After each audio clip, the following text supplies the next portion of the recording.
paternidad. Es un tema muy importante, es una serie que vamos a empezar el día de hoy. El doctor Edwin Luis Cole decía que la maldición de nuestros tiempos son los padres ausentes, ¿no? Padres ausentes. ¿Qué significa un padre ausente? No solamente es aquel que abandona a los hijos y se va con otra mujer o abandona la casa, sino también padres ausentes aquello que estando en casa parece que no estuvieran, ¿no? Porque están muy ocupados en sus quehaceres y sus hijos muchas veces no saben con quién conversar, dialogar, a quién contarles sus problemas. Es como si no estuviera el papá, está entretenido en la televisión, viendo cómo pierden 7-1, pero menos sus hijos, ¿no? Y eso crea problemas dentro de la familia y especialmente para todos nosotros.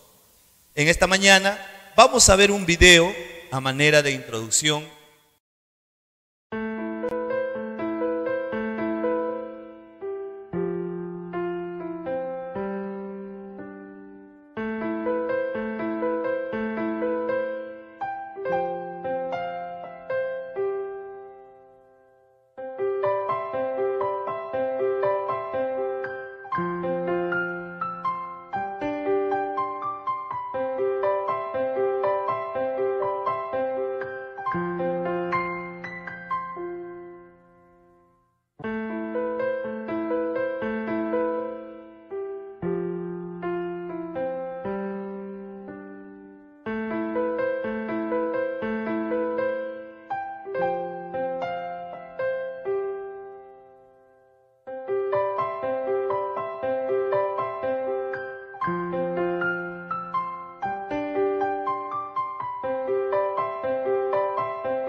Muy bien, como hemos visto en este video, hay consecuencias que repercuten en la vida de una persona cuando no tiene a su lado un padre activo.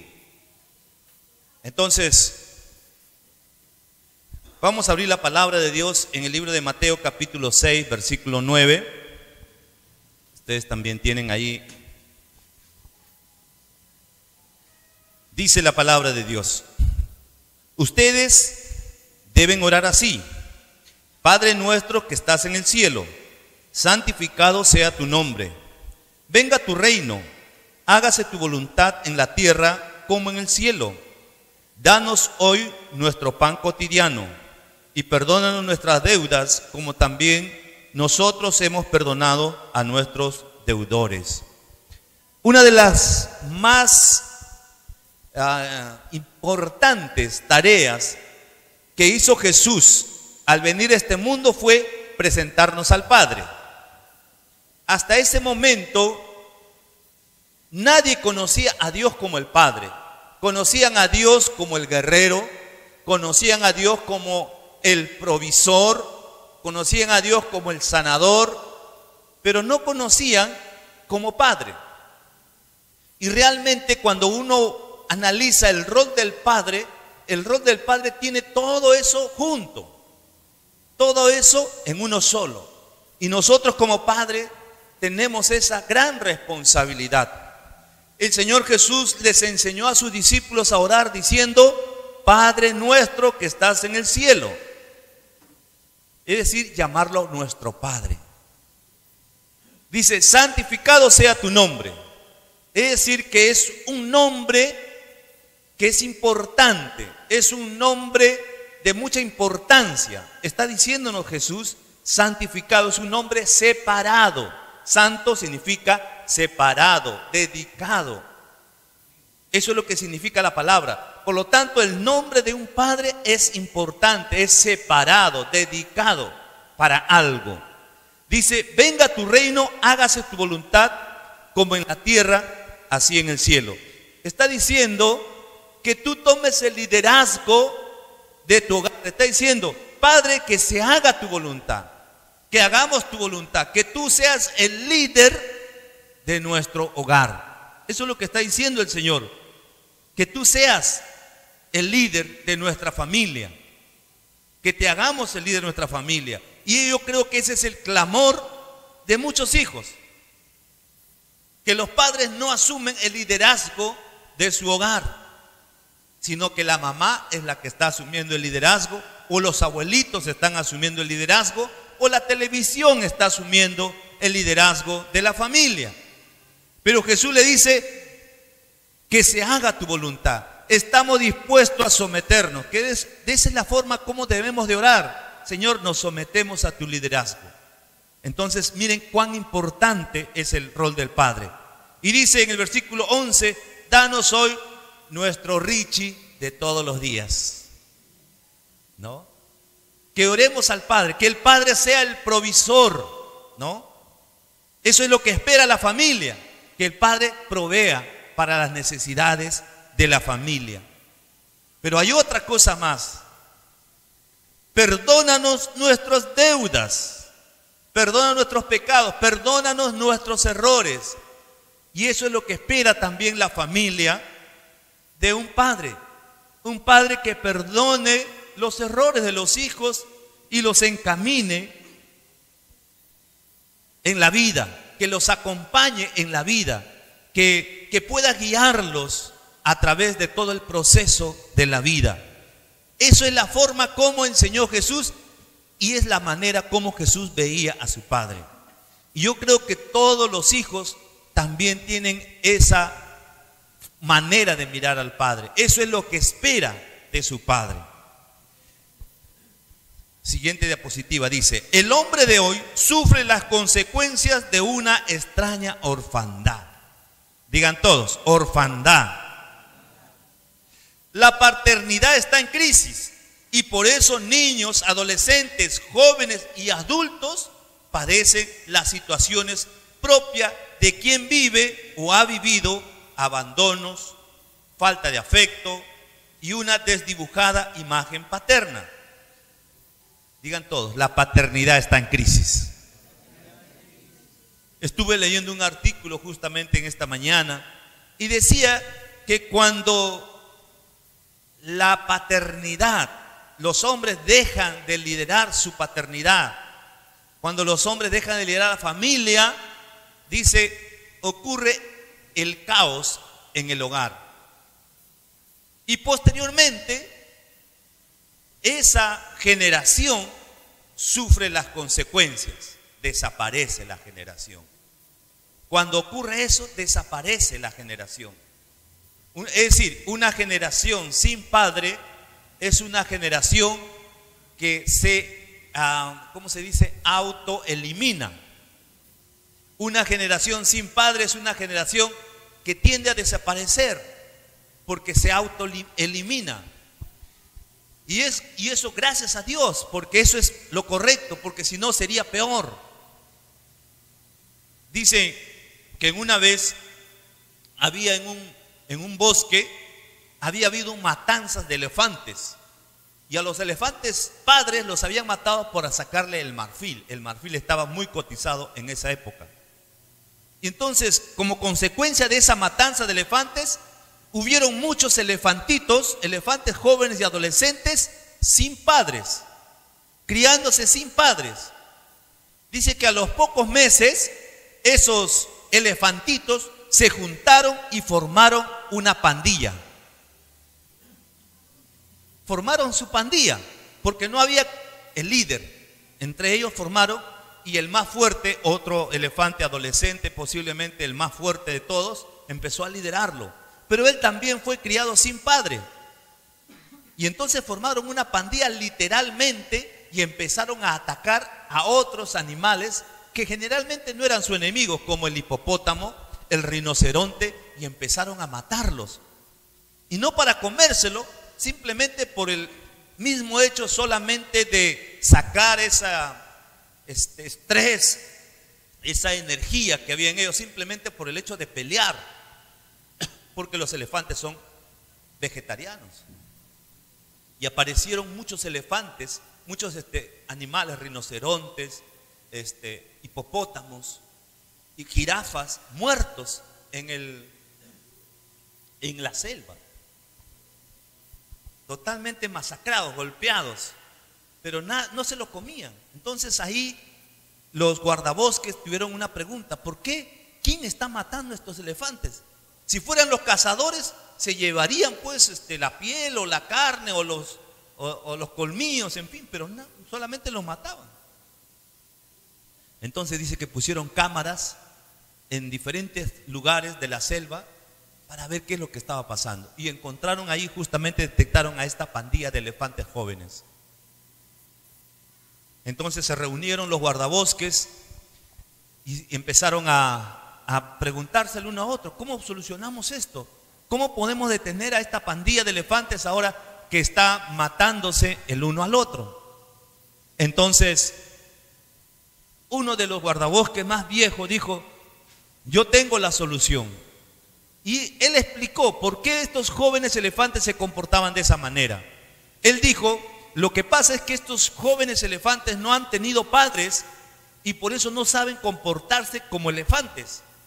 Lo que hay que hacer es, hay que traer a un padre de otro lugar, a un elefante viejo, y hay que ponerlo en medio de ellos para que ponga orden.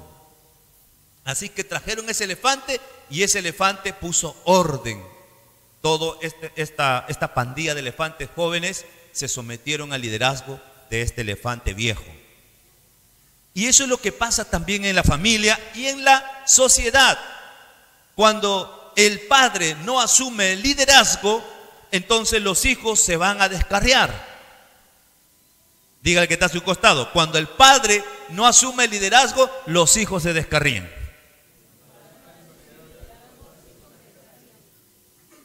Y hoy día hay muchos hombres que llegan a ser padre, pero no saben ser padre, porque no tuvieron padre. Como consecuencia, están enseñando a fumar a sus hijos. ¿Han visto en los YouTube cómo a bebitos le enseñan a fumar? Enseñan a tomar su chela, ¿no? Porque ellos también no tienen padre, no fueron educados, no fueron criados por un padre que los guiara. Y entonces ahora vemos la consecuencia en nuestra sociedad. ¿Por qué usted cree que los niños, esos adolescentes que forman su pandilla, los pandilleros, usted cree que tienen padre? Si tienen padre, también sus padres no tuvieron padres. engendran y lo dejan abandonado porque no saben ser padres. Por eso cuán importante es el rol paterno. Siguiente diapositiva. Dice, crecer huérfano de padre no es determinante, pero sí condiciona la conducta y la formación de la personalidad. Es verdad, muchas veces hay personas que a pesar de no tener padre, se superan esa situación y ellos no caen tan igual como su papá. Yo soy un ejemplo de ello. Yo no tuve padre, pero no me gustó que mis hijas también vivieran sin padre. Y aprendí por eso cómo ser un buen padre. Y quizás muchos de ustedes también. Quizás no tuvimos ese padre modelo, ese padre ejemplar que nos guiara, que nos amara, que nos alentara. Pero a pesar de eso, vamos saliendo adelante. Pero sí condiciona muchas veces la conducta de los hijos. El padre y la madre influyen en una sana constitución psicológica. La ausencia de una de las dos figuras es al menos un desequilibrio. El padre y la madre ponen ese balance en la psicología del niño. Mientras que la madre le da la parte afectiva, la parte delicada, la parte más del amor, de los detalles, la sensibilidad. El padre le da la otra área que necesita, que es la disciplina, la fortaleza, la motivación, el esfuerzo, el trabajo. Son dos cosas que necesitamos todos, tanto hombres como mujeres. Siguiente punto. El hombre de hoy parece desdichado. Así es. Observando con detenimiento, nosotros vemos a muchos hombres el día de hoy que no están felices. En el Salmo 22:1 dice, Dios mío, ¿por qué me has abandonado? Lejos estás para salvarme, lejos de mis palabras y de lamento. El sentimiento del huérfano, ¿no? ¿Cuántos en algún momento, incluso siendo hombres y padres de familia, nos hemos sentido abandonados? Hemos sentido que a nadie le interesa nuestra vida.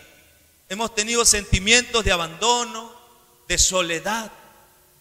Y el hombre del día de hoy es ese tipo de hombre.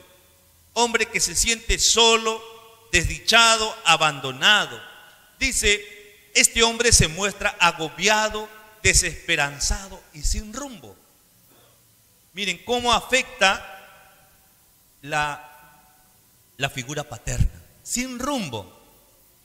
Cuando uno le pregunta muchas veces a los hombres cuál es tu visión de la vida, qué esperas hacer con tu vida, hacia dónde se dirige tu vida, muchas veces no saben. ¿Por qué? Porque no ha tenido la figura paterna que les ponga las pautas, que le enseñe el camino, que le marque la ruta. Y muchas veces no saben cómo actuar ante esas circunstancias. Este hombre reclama justicia, reclama seguridad, reclama estabilidad económica, trabajo, atención médica, educación, techo, abrigo y comida. Las carencias son numerosas y esenciales. Muchos hombres, entonces, que se sienten huérfanos, que se sienten y reclaman, lo único que saben es reclamar. Y principalmente se prenden de la teta del gobierno, ¿sí o no? ¿Por qué creen ustedes que hay tantos congresistas que no hacen nada? Hoy día, no, discúlpenme si acá hay un candidato, pero porque van y quieren tomar de la teta del gobierno, nada más. Sienten que es la única manera que ellos tienen para salir adelante.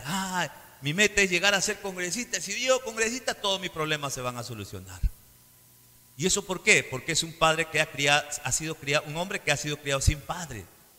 Porque piensa que es la única teta. Porque un padre le va a enseñar el camino del esfuerzo, de la honestidad, del trabajo. Le va a mostrar una visión para su camino. Y va a desear, un hombre que es criado con su padre, va a desear más bien bendecir a los demás, ayudar a los demás. pero como ha sido criado sin padre, solamente se prende de la teta del gobierno. Y entra en su único fin es no servir a los demás, su único fin es servirse a sí mismo. Punto B. Huérfanos de Dios. O sea, miren, hoy día hay hombres que se sienten huérfanos de padre. Ahora vamos a ver, también hay hombres que se sienten huérfanos de Dios. Primera de Juan 3:1 dice, fíjense qué gran amor nos ha dado el Padre, que se nos llame hijos de Dios, y lo somos. El mundo no nos conoce precisamente porque no le conoció a Él.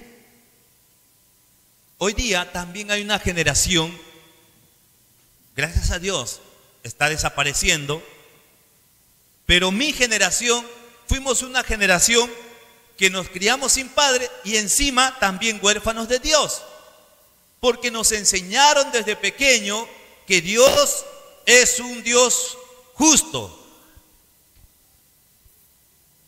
que Dios es un Dios castigador, Dios es un Dios, si no te manda al infierno, ¿no? Pórtate bonito, si no Dios te va a castigar. Y muchas veces nosotros hemos creído con esa sensación, con ese sentimiento de tener a un Dios Padre airado, iracundo, vengativo, castigador. Y por eso nos sentimos atados. No, mejor me porto bien porque si no Dios me castiga.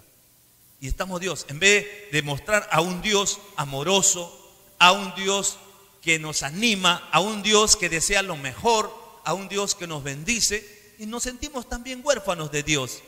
Cuando a veces estamos en una situación difícil, inmediatamente ¿qué nos viene? Seguro que me he portado mal y por eso Dios me está castigando. ¿Sí o no? A esto es lo que sentimos, porque nos han mostrado a un Dios vengativo, airado, a un Dios que quiere imponer la justicia.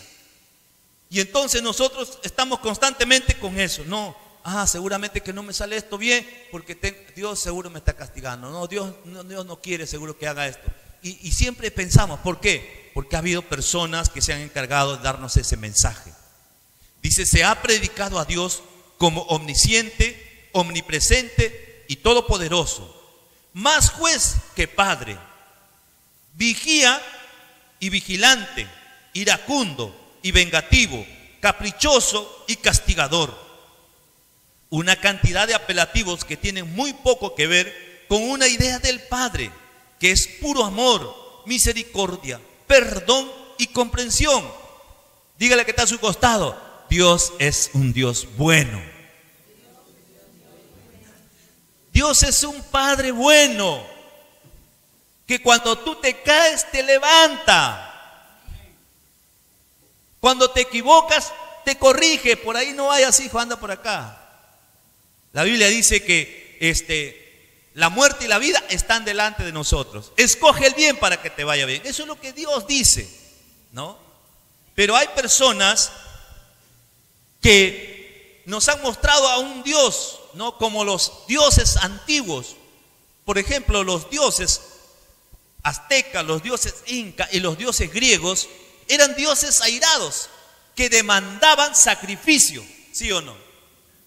No, tienen que sacrificarme sangre, ¿no? Tienen que sacrificarme esto, si no les castigo, le mando el trueno, le mando la lluvia, le mando la moto, ¿no?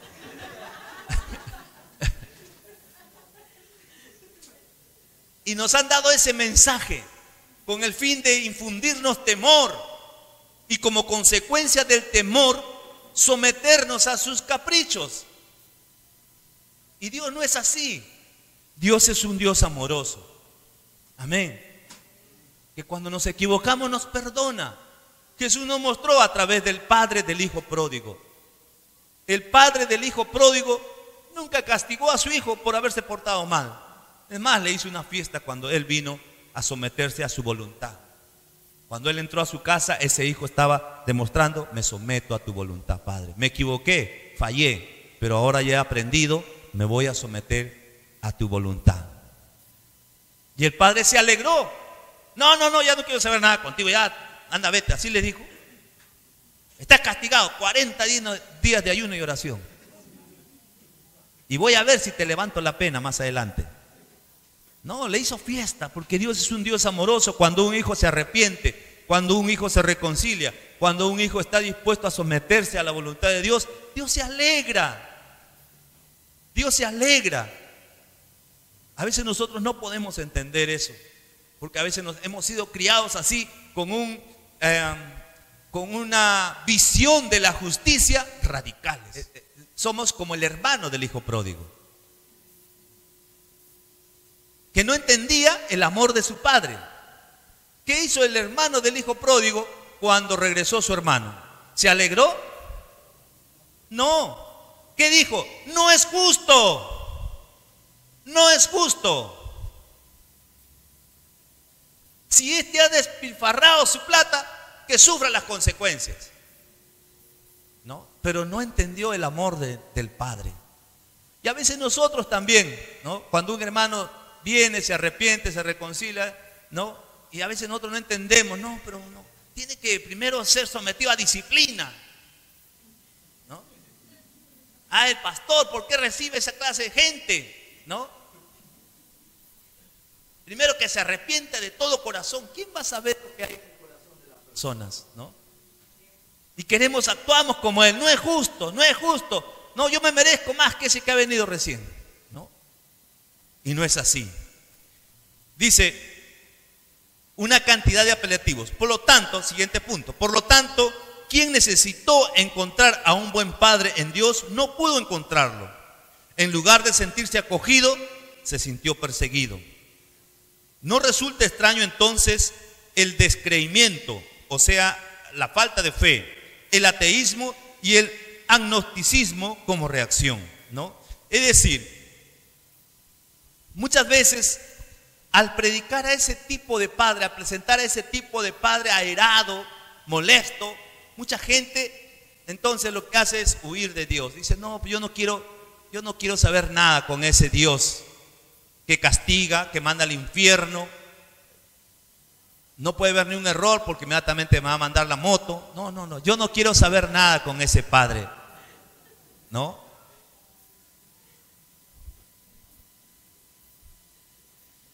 Siguiente punto. Dios nos creó hijos y no súbditos ni esclavos. Dios nos creó hijos, no súbditos ni esclavos. Dígale que está a su costado. Dios nos creó hijos, no súbditos ni esclavos.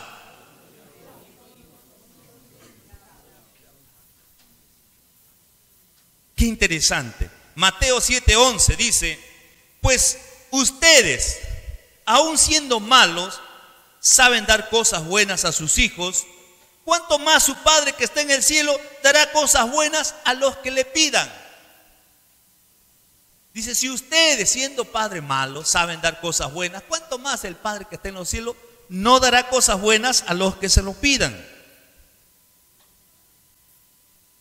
Dios, hermanos, no nos creó como para someternos a Él de una forma de un tirano. No, Dios es tan caballero que respeta nuestro libre albedrío. Dios nos respeta. A nadie obliga el Señor. Amén. Solo nos muestra el camino. Esto es lo mejor para ti, pero tuya es la decisión. Y Dios nos muestra a través de su palabra qué es lo mejor para nosotros. Dios Padre quedó opacado por aquellos a quienes les convenía apropiarse de una idea e imagen diferente que sirviera a sus intereses de dominación y poder, ¿no? Y se levantó una generación de hombres que presentaron a Dios, pero ¿para qué? Para someter al pueblo. Ah, si ustedes no se someten a lo que yo digo, porque yo soy un hijo de Dios, un enviado de Dios, entonces Dios le va a castigar a ustedes.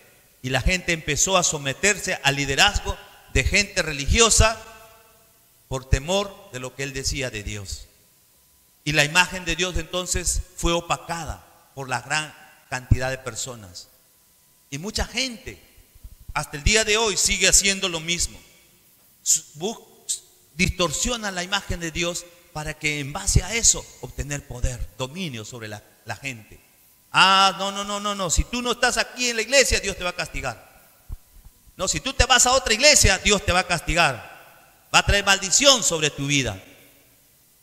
Dios no es así, porque Dios tiene una sola iglesia en el mundo, amén. Si tú te vas acá, te vas al frente, te vas allá, a cualquier lugar, te mandamos la moto. Ya saben, ya hermanos, ¿eh? Estamos preparando a unos ciclistas por acá. Padre. Siguiente punto. Huérfanos de identidad, de autoridad. Huérfanos de autoridad. El hombre de hoy también se siente huérfano de autoridad. Según de Timoteo 3:2 dice: la gente estará llena de egoísmo y avaricia. Serán jactanciosos, arrogantes, blasfemos, desobedientes a los padres, ingratos e impíos, insensibles, implacables, calumniadores, libertinos, despiadados, enemigos de todo lo bueno. Parece que estuvieran hablando del Congreso acá, ¿no? Pero eso es la verdad. El hombre de hoy nos sentimos huérfanos de autoridad, porque la autoridad no está cumpliendo su rol. Los líderes sociales no están cumpliendo su rol, porque son los primeros que quebrantan la ley. Son los primeros que quebrantan la ley. Hay egoísmo, piensan en sí mismos nomás, los llamados padres de la patria. Sin embargo, vemos que son los que más alto rechazo tienen, según las encuestas. Si bien la autoridad no puede relacionarse solo con la figura paterna, pues atañe también a la materna. La autoridad concebida como autoritarismo, afirmada en el varón severo, duro y violento, ha destruido su verdadero significado en la línea del que sabe y el que sirve. Las autoridades civiles y religiosas, obviamente generalizando y salvando honrosas excepciones, en su mayoría se han mostrado corruptos, deshonestos, mentirosos, falsos, elementos que se agregan a favorecer la sensación de orfandad. El hombre de hoy entonces también se siente huérfano de autoridad. Y esa es una de las características que un padre debe dar. Por eso nosotros, hermanos, tenemos que ser buenas autoridades con nuestros hijos. Porque la primera autoridad que va a conocer tu hijo eres tú como padre. Y si tú eres un tirano, un abusivo, egoísta, ¿no? Para ti la presa más grande. Ya si sobra algo para los demás, ¿no? Patita de gallina nomás, patita de pollo. Para mí pechuga, ¿no? Cuando el hombre debe estar, ahí debe empezar. ¿Cuál es la imagen que tiene de la autoridad? La autoridad primero se sirve a sí misma y si sobra algo para los demás. Después, cuando ese niño que ha sido criado por un padre autoritario llega al Congreso, ¿qué es lo que va a hacer?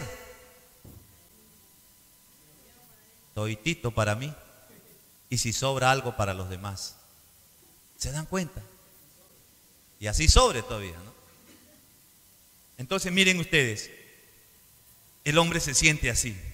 Por eso tenemos que aprender a criar. La imagen de una autoridad debe ser de servir a los demás. Amén. Servir a los demás, estar dispuesto a servir a los demás. Siguiente punto. Personas que pueden asumir una paternidad espiritual. Filipenses 2:22 dice: pero ustedes conocen bien la entereza del carácter de Timoteo, quien ha servido conmigo en la obra del Evangelio como un hijo junto a su padre. El apóstol Pablo se convirtió en un padre espiritual para Timoteo. Yo me imagino, porque no hablan mucho del papá de Timoteo, yo me imagino que Timoteo ha sido un huérfano también. Porque recuerden, en esa época de la persecución se mataba a todos los cristianos. Y me imagino yo que Timoteo ha sido, porque Pablo habla de la abuela de Timoteo, habla de su mamá de Timoteo, pero no habla del papá ni de su abuelo. Entonces yo me imagino que Timoteo ha sido criado también sin padre. Pero hubo un hombre que estuvo dispuesto a asumir ese rol. Aunque no era su hijo natural, él estuvo dispuesto a asumir ese rol. Y eso es lo que la responsabilidad que nos toca a los padres cristianos el día de hoy. Porque hay muchos jóvenes, niños e incluso hombres con hijos que son huérfanos de padre. Y esa es la generación que necesitamos hoy día levantar. Eso es lo que anhelamos, hermanos. Si tú eres un cristiano, tienes que ir más allá. Gracias a Dios por tu familia. Y es bueno, en primer lugar, preocuparte por tu familia. Pero no termina ahí todo. Tenemos que preocuparnos por alguien más. Amén. Porque lo que queremos es levantar una nueva generación de hombres. Eso es lo que queremos. Hombres que estén dispuestos a asumir una responsabilidad más. Porque si no hay nadie quien lo hace, hermanos, nuestro país cada día va a estar más. Cada día vamos a ver más violencia, delincuencia, pandillaje, drogadicción, tantas cosas. Porque la clave está en los padres. Y por eso nosotros tenemos una gran responsabilidad de levantar a esa generación de padres que asuman el rol protagónico en la vida de otras personas. Pablo lo hizo con Timoteo y realmente hizo un gran trabajo. Y esa inversión de tiempo que estuvo dispuesto a dar el apóstol Pablo en la vida de Timoteo dio sus frutos con creces. De igual manera, por eso yo desafío a los hombres a levantarse como una generación de padres en nuestra nación. Ahora, no se necesita ser padre para ser padre.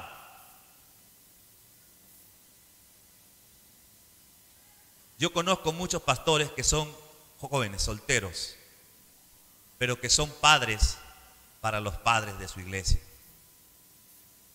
No es solo la situación civil, sino es el corazón de padre.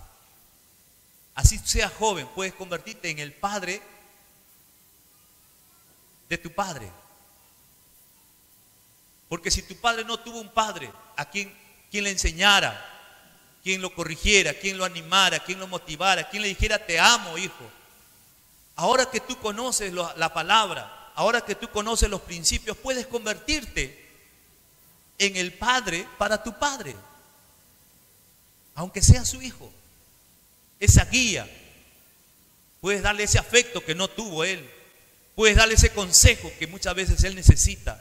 En vez de rechazarlo, en vez de quejarte, en vez de murmurar, sí, tú no fuiste buen padre conmigo, nunca me diste cariño, sí, me trataste mal, me diste duro cuando era, en vez de quejarte, porque él hizo porque nadie le enseñó, nadie le dijo, quizás su padre mismo lo trató así, pero ahora que tú sabes, puedes convertirte. Yo me he convertido en padre para mis hermanas, para mi madre, porque yo conozco los principios y la palabra de Dios. Y cada uno de nosotros tenemos ese desafío. Vamos a ponernos de pie.